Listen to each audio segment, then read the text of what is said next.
जय हिंद, नमस्कार।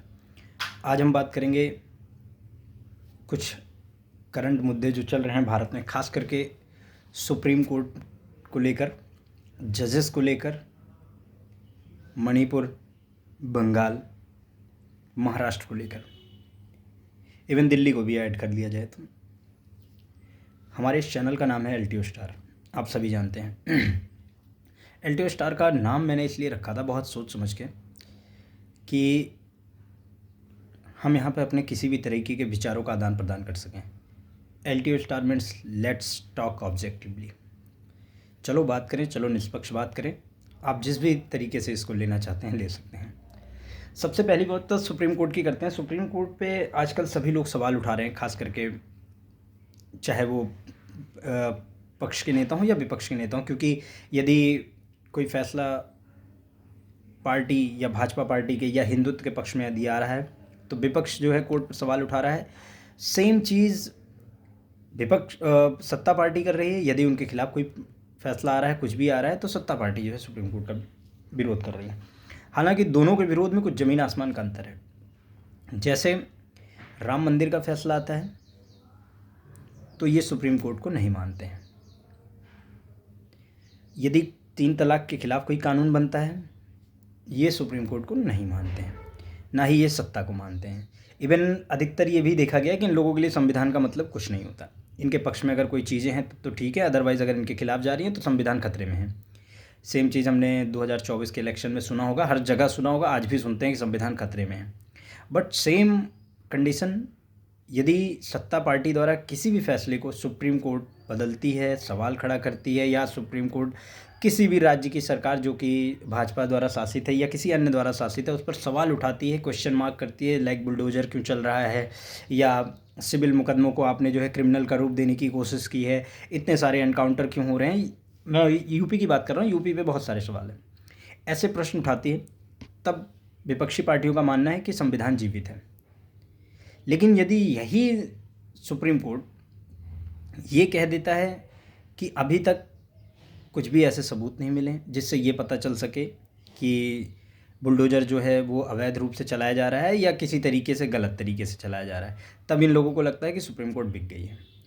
अब उस सुप्रीम कोर्ट की बात करते हैं जिस पर माननीय उपराष्ट्रपति श्री जगदीप धनखड़ जी ने भी प्रश्न उठाया कि यदि किसी भी न्यायाधीश, चाहे वो उच्च न्यायालय के हों या सर्वोच्च न्यायालय के हों, यदि उनका नाम भ्रष्टाचार से संलिप्त पाया जाता है, उनके यहाँ कैश मिलता है या वो किसी तरीके के अपराध में संलिप्त हैं, उनके ऊपर एफआईआर नहीं होती है। हालांकि प्रावधान किया गया है एफआईआर का कि यदि कोई न्यायाधीश किसी तरीके के अपराध में संलिप्त पाया जाता है या भ्रष्टाचार जैसे किसी मामले में या किसी भी तरीके का आरोप होता है तो उस पर एफआईआर हो सकती है, परंतु उसका एक विशेष प्रावधान है। प्रावधान ये है कि उस हाई कोर्ट के, उच्च न्यायालय के किसी भी जज के ऊपर यदि आपको एफआईआर दर्ज करनी है तो उसके लिए सबसे पहले सुप्रीम कोर्ट यानी सर्वोच्च न्यायालय के न्यायाधीश की अनुमति आवश्यक है। अदरवाइज़ नहीं हो सकती। जबकि एफआईआर का सीधा सा सिद्धांत ये है कि किसी भी व्यक्ति के खिलाफ यदि अपराध ना भी हुआ हो, अगर कोई शंकावश या किसी भी तरीके से अगर एफआईआर कराना चाहता है तो एफआईआर हो सकती है। हाँ, उसके बाद की प्रक्रिया जांच होना या बाकी चीज़ें होना, उसमें वो निर्दोष पाया जाता है या दोषी पाया जाता है, वो बात का मैटर है। लेकिन हम लोग अक्सर देखते हैं कि ऐसा होता है, जैसे उदाहरण के लिए जस्टिस वर्मा साहब के यहाँ दिल्ली में कैश मिलता है 15 करोड़। कितना जल गया वो पता नहीं, जो गिनने में आया वो 15 करोड़, कितना अमाउंट था कुछ पता नहीं। उनके ऊपर एफआईआर करने के, उनको सस्पेंड करने के, या वह स्वयं इस्तीफ़ा देकर उस जांच प्रक्रिया में सहयोग करने के बजाय उन्हें उच्च न्यायालय इलाहाबाद में ट्रांसफ़र कर दिया जाए। इस सवाल को लेकर इस प्रकरण ने पूरे भारत के आम नागरिक के मन में सुप्रीम कोर्ट और उच्च न्यायालय या न्यायिक प्रक्रिया जो पूरी है उस पर प्रश्न चिन्ह लगा दिया। सभी के मन में कहीं ना कहीं ये आने लग गया है, ये प्रश्न उठ रहा है। आम नागरिकों के बीच में भी सुनने को अक्सर मिलता है। मैं स्वयं भी उच्च न्यायालय का अधिवक्ता हूँ, परंतु जिस तरीके से लोगों के द्वारा अब ये सुनने को मिल रहा है कि यार सब बिके होते हैं, सब भ्रष्टाचार होता है, ये प्रश्न बहुत ही चुभता है। मैं ये नहीं कह रहा हूँ कि जस्टिस वर्मा साहब ने भ्रष्टाचार किया या क्या किया, मैं उस पर जाऊंगा ही नहीं, क्योंकि मेरे पास ना ही कोई तथ्य हैं स्वीकार करने के, ना ही इनकार करने के। परंतु मानवता या कानून या आपकी व्यक्तिगत जो वहाँ पे आप द्वारा किया जाना था वह यह था कि आप उसकी नैतिक जिम्मेदारी लेते हुए इस्तीफ़ा देते हैं, और इस्तीफ़ा देने के पश्चात जब तक जांच चलती आप प्रक्रिया में सहयोग देते, और यदि आप निर्दोष पाए जाते तो आप पुनः जो है अपने कार्यभार को संभाल लेते हैं। सिंपल सा होना था। अब बात करते हैं सुप्रीम कोर्ट की।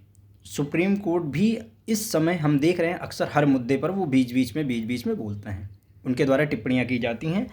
सर्वोच्च न्यायालय के न्यायाधीश के ऊपर मैं बोल सकूं इतनी मेरी औकात नहीं है, ना ही किसी व्यक्ति की है जो आम नागरिक है, जिसको ये तक नहीं पता कि कानून के कितने प्रकार होते हैं और किस तरीके का कानून होता है, कब कब कहाँ कहाँ किस प्रकार मानव अधिकारों की रक्षा की जाती है।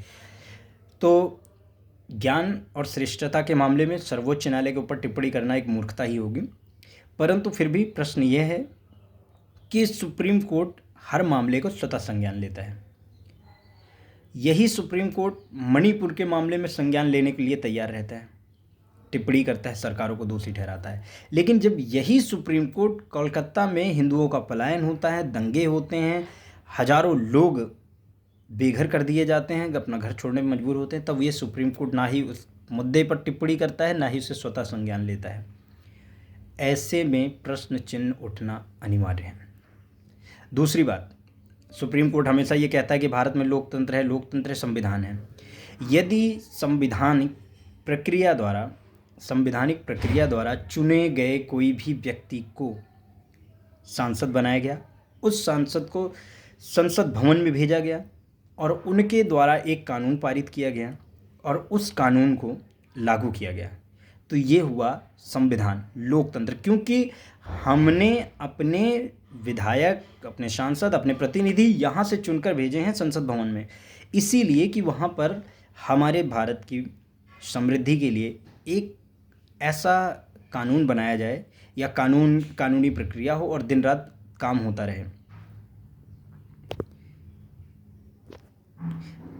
रहे।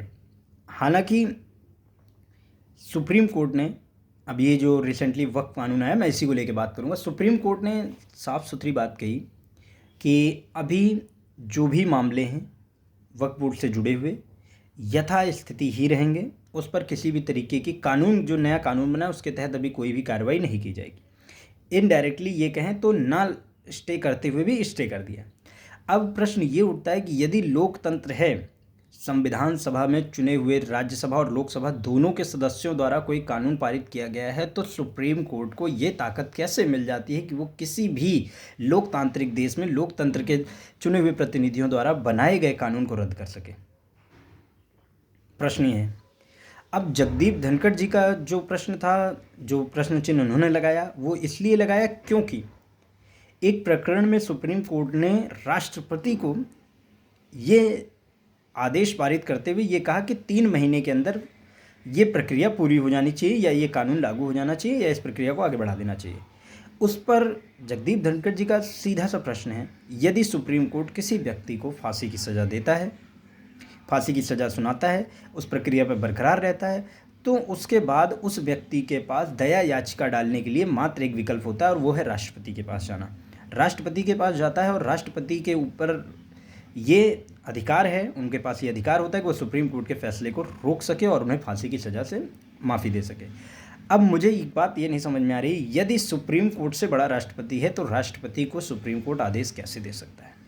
इन्हीं सब बातों को लेकर लोगों का मानना है कि सुप्रीम कोर्ट शायद अपनी शक्तियाँ या अपने कार्य के दायरे को भूल रहा है और वो ज़रूरत से ज़्यादा राजनीतिक इन्वॉल्वमेंट में घुस रहा है, जो कि कहीं ना कहीं ये सही भी है। न्यायिक प्रक्रिया को राजनीतिक प्रक्रिया से दूर रखना चाहिए। अब जिस सुप्रीम कोर्ट और हाई कोर्ट दुनिया भर के पूरे भारत में मिलाकर लगभग 4 से 6 करोड़ केस पेंडिंग हैं, उन केसों की सुनवाई ना होते हुए भी, जिनके नंबर 2-2 महीने बाद, 3-3 महीने बाद, 4-4 साल बाद केस के फैसले नहीं होते, नंबर नहीं आता, ऐसे केसेस पता नहीं कितने पेंडिंग पड़े होंगे। परंतु वक्फ बोर्ड बिल पे कल पिटिशन पड़ती है और परसों डेट होती है और सुनवाई हो जाती है। आप सोच सकते हैं लोगों के मन में सवाल आएगा। मैं अधिवक्ता हूँ, मैं प्रक्रिया को समझता हूँ, मुझे पता है कैसे काम होता है, परंतु इस तरीके से यदि कोई घटना होती है, इस तरीके से कोई केस सुनवाई के लिए आ जाता है जिस पर सुप्रीम कोर्ट टिप्पणी भी कर देता है, तो इतनी जल्दी सारी चीज़ें होना अपने आप में प्रश्न चिन्ह खड़ा करती हैं।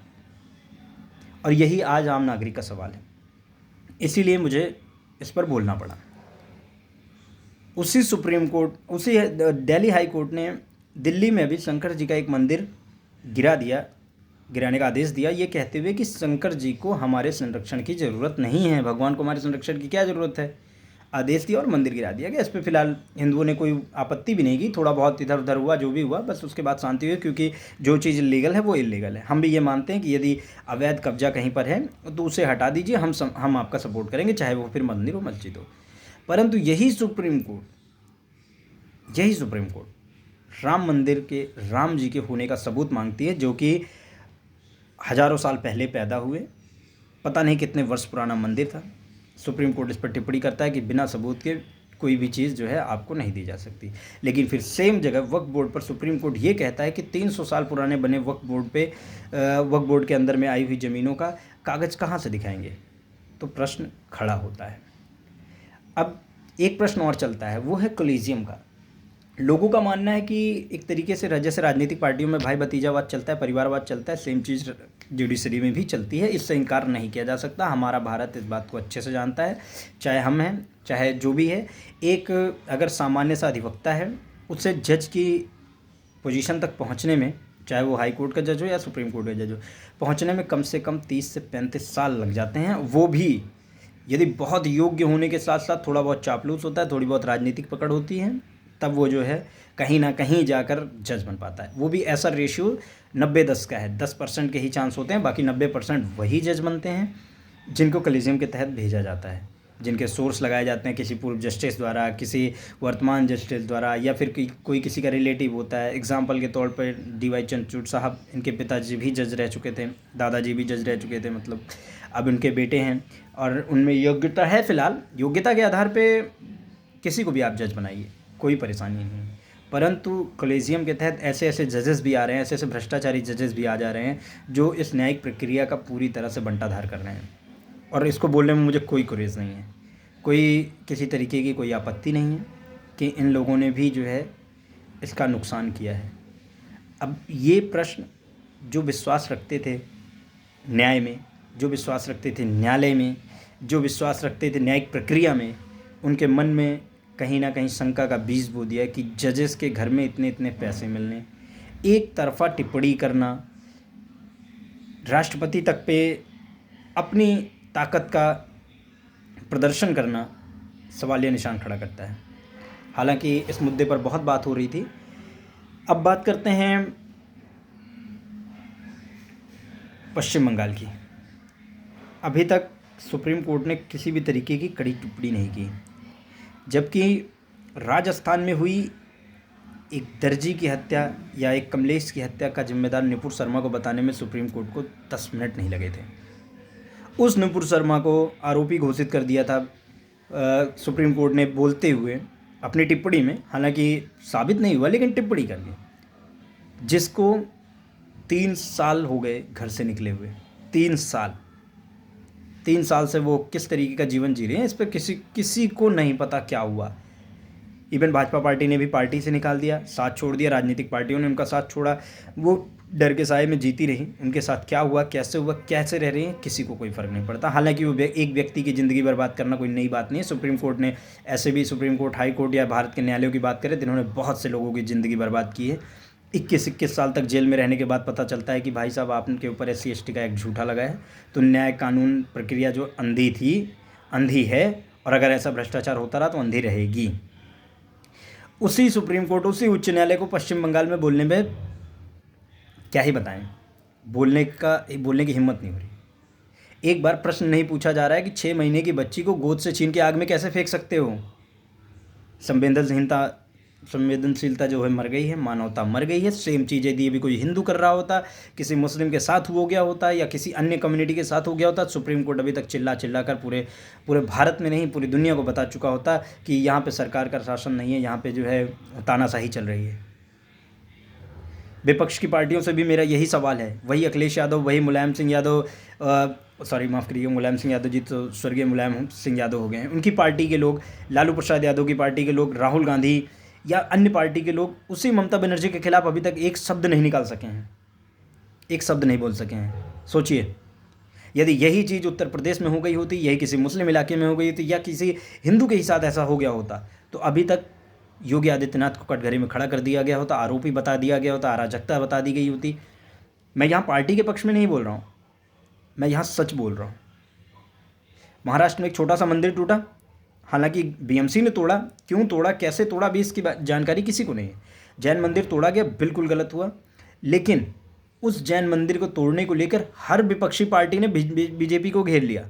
हर विपक्षी पार्टी के ट्विटर हैंडल पे आप देख लीजिए, आप यूट्यूब पे देख लीजिए, आप उनके इंस्टा आईडी पे देख लीजिए, आप उनके एफबी पोस्ट पे देख लीजिए, हर जगह उन्होंने लिख दिया भाजपा जो है सबके साथ यही करेगी, अभी मुस्लिमों के साथ कर रही थी, अब जैन के साथ कर रही है, ये कर रही है, वो कर रही है, लेकिन उसके मुँह से एक शब्द नहीं निकलता, एक शब्द नहीं निकलता बंगाल के लिए।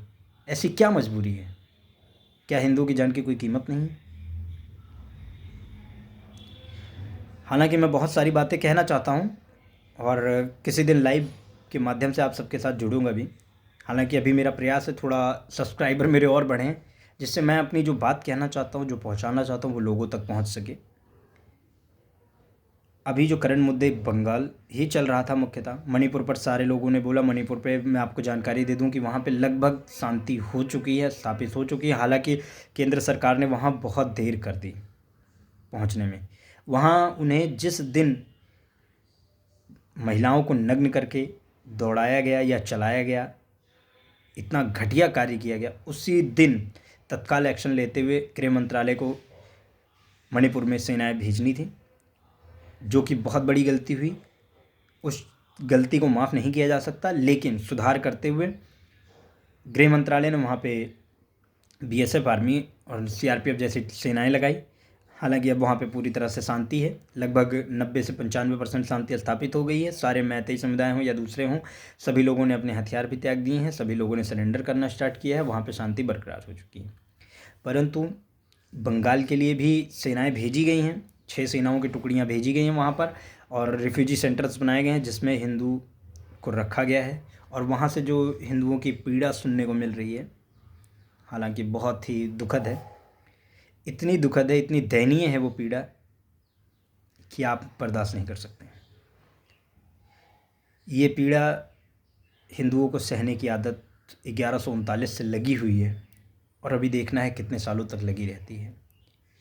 इतना सहनशील कैसे हो सकता है कोई, जिसका जब मन करता है आता है, आक्रमण करता है, मारता है, लूटता है, बच्चों को मारता है, औरतों को मारता है, औरतों की इज्जत लूटता है, बलात्कार करता है, मंदिरों को तोड़ता है। हम बर्दाश्त करते आ रहे हैं, आ रहे हैं, आ रहे हैं।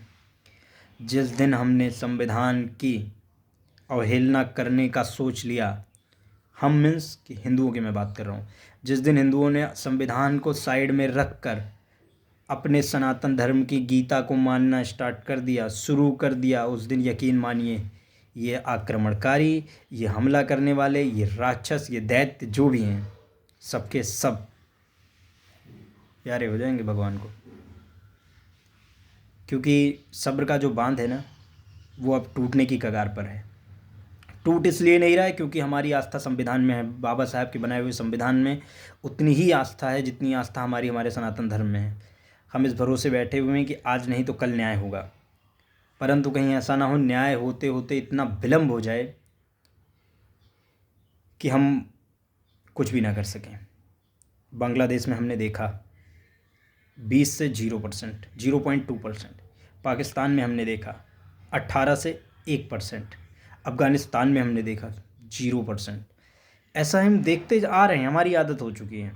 केवल नेपाल छोड़ दें, क्योंकि वो अपने हक के लिए हमेशा से लड़ता रहा है, जागरूक रहा है, कभी जो है सेकुलर होने का कीड़ा उसको नहीं काटा। बाकी हमारे हिंदू भाइयों को, हमारे हिंदुस्तान के लोगों को सेकुलर का कीड़ा काटता है, काटता रहा है और अभी भी काटेगा। बहुत लोगों को अभी भी लगेगा कि मैं हिंदू मुसलमान कर रहा हूँ, जबकि समझने वाली बात है, मैं हिंदू मुसलमान नहीं कर रहा हूँ, मैं सच बता रहा हूँ।